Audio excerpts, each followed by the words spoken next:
উনার চাটুকার নচিকেতারা গাইবে হিত মাজারে রাখিব ছেড়ে দেব না, ছেড়ে দিলে সোনার গৌড় মানে চোরেদের রানী আর যে পাবো না। উনি সকাল থেকে গান গাইবেন। প্রিয় দর্শক, আপনারা দেখছেন সংবাদ সারাদিন নিউজ চ্যানেল সাদা বাংলায় রাজনীতির কথা। প্রিয় দর্শক, আবারও 21শে জুলাই মমতা বন্দ্যোপাধ্যায়ের শহীদ দিবস। সেদিন হাজার হাজার গ্রামগঞ্জ থেকে একত্রিত হবেন মানুষ। কেউ মমতা বন্দ্যোপাধ্যায়কে দেখার জন্য, কেউ আসবেন কলকাতা শহর বিনামূল্যে ঘোরার জন্য, আবার কেউ আসবেন ফ্রিতে ডিম ভাত খাওয়ার জন্য। সেদিন সব কিছুই হবে, শুধু শহীদদের স্মরণ করা হবে না। ইতিমধ্যে কিন্তু আপনারা মমতা বন্দ্যোপাধ্যায়ের 32টি দাঁত বের করা ধর্মতলায় চলো বলে একটি পোস্টার রাস্তায় যেখানে সেখানে দেখতে পাবেন। গুলি চালালো সিপিএম সরকারের পুলিশ, গুলি খেয়ে মারা গেলেন যুব কংগ্রেসের নেতাকর্মীরা। আর 21শে জুলাই পালন করবেন ধর্মতলায় মমতা বন্দ্যোপাধ্যায়। এই দলের সমস্ত নেতাকর্মীদের লজ্জা ঘৃণা বলে কিচ্ছু নেই, এবং এই শহীদ দিবস পালন করার নামে কিন্তু তিনি বিজেপি পার্টিকে গালাগাল দেবেন। তার আগে মমতা বন্দ্যোপাধ্যায় ধর্মতলায় যে সমস্ত কাজগুলি করতে পারেন, সেই কাজগুলো কিন্তু বিরোধী দলের কোনো নেতাদেরকে করতে দেয় না এই রাজ্যের পুলিশ। কলকাতা পুলিশ মমতা বন্দ্যোপাধ্যায় এবং অভিষেক বন্দ্যোপাধ্যায়কে ছাড়া আর কাউকে চিনতে পারেন না। ধর্মতলার পুরো জায়গাটা মমতা বন্দ্যোপাধ্যায় যেন কিনে ফেলেছেন। একমাত্র তিনিই সেখানে মিছিল করতে পারবেন এবং তিনিই একমাত্র রাজপথে হাঁটবেন। মমতা বন্দ্যোপাধ্যায়ের রাস্তায় নামলে মানুষের নাভিশ্বাস একদম উঠে যায়। সমস্ত রাস্তাঘাট বন্ধ হয়ে যাবে, বাস গাড়ি বন্ধ হয়ে যাবে, মানুষ নিরুপায় হয়ে হেঁটে যাবে। বাকি দিনগুলো বাংলার মানুষ বা বাকি দিনগুলো বাংলার কোনো রাজনৈতিক দল, সেই বিজেপি বলুন আর বামফ্রন্টই বলুন আর কংগ্রেসই বলুন, কারোই অনুমতি নয় সেইখানে মিছিল করার। কেন দিবে না সেটা আর বলার কিন্তু কিচ্ছু নেই।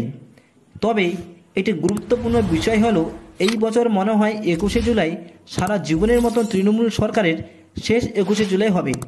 আজকে কলকাতা হাইকোর্টের বিচারপতি তীর্থঙ্কর মামলার শুনানি দিয়েছেন।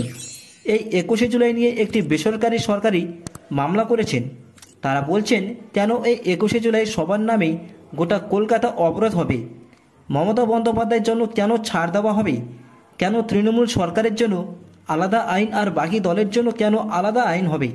এই সমস্ত বিষয়গুলিকে কেন্দ্র করেই কিন্তু এই মামলাটি করেছেন কোর্টে। বিচারপতি তীর্থঙ্কর বলে দিয়েছেন, এবারের জন্য 21শে জুলাই শহীদ দিবসের ছাড় দিলেন। এই 21শে জুলাই কিন্তু তৃণমূল সরকারকে ঠিক করে নিতে হবে যে আর বাকি সভাগুলো কোথায় তারা করবেন। তারা শহীদ মিনারের কাছে বা ব্রিগেডের মঞ্চে কিন্তু সভা করতে পারেন, কিন্তু ভবিষ্যতে আর কোনোদিনও এই ধর্মতলায় কিন্তু এই শহীদ দিবস আর করা হবে না। এটি কলকাতা হাইকোর্টের নির্দেশ দিয়েছেন। ফলে মনে করা হচ্ছে এবারে মমতা বন্দ্যোপাধ্যায় শেষ 21শে জুলাই। আর এই রাজ্যে যেটা সবচেয়ে বেশি দরকার সেটা হচ্ছে পরিবর্তন। যদি আপনারা ভোট দিয়ে মমতা বন্দ্যোপাধ্যায়কে হারাতে পারেন, তাহলে মমতা বন্দ্যোপাধ্যায়ের রাজনৈতিক জীবনে এটি শেষ 21শে জুলাই হয়ে দাঁড়াবে। কলকাতা হাইকোর্ট বলেছেন, বাকি দলগুলো সভা করার আগে কোর্টের শরণাপন্ন হতে হবে। যেমন 21শে জুলাই বিজেপির যুব মোর্চার অভিযান ডাক দিয়েছেন শুভেন্দু অধিকারী, সেটা নিয়ে কিন্তু হাইকোর্টে গিয়ে তিনি পারমিশন নিয়েছেন। হাইকোর্ট থেকে তবে শর্ত দিয়েছেন যে কোনো সভায় 10,000-এর বেশি মানুষ নিয়ে মিছিল করা যাবে না। আমাদের এই পশ্চিমবঙ্গ রাজ্যকেই রাজ্য সরকার ও পুলিশ প্রশাসন কোথায় নিয়ে যাচ্ছে তা বোঝা কিন্তু খুব মুশকিল। তৃণমূলের সভা হবে ধর্মতলায় আর পুরুলিয়ায় পরীক্ষা বাতিল। আমাদের রাজ্যের ভোটারদের গায়ের চামড়া গন্ডারের চামড়াকেও লজ্জা দেবে। 2.5 কোটি নারীরা তৃণমূলকে ভোট দিয়েছেন, কি করছেন তারা? এরাই আবার কয়েকদিন পরেই রাস্তায় বসে আন্দোলন করবে চাকরি চাই চাকরি চাই বলে। এটি একটি অত্যন্ত হাস্যকর বিষয়।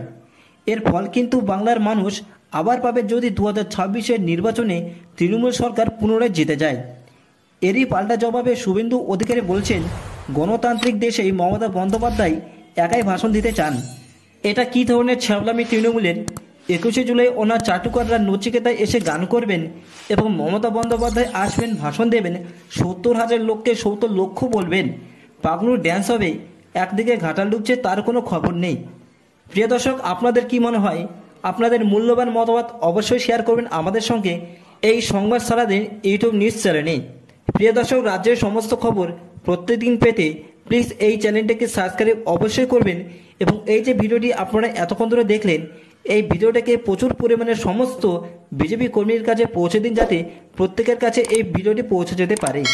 প্রিয় দর্শক, দেখা হচ্ছে আপনাদের সঙ্গে নতুন কোনো বিষয়ে, নতুন কোনো খবরে। ততক্ষণের সঙ্গে থাকুন, পাশে থাকুন। ধন্যবাদ।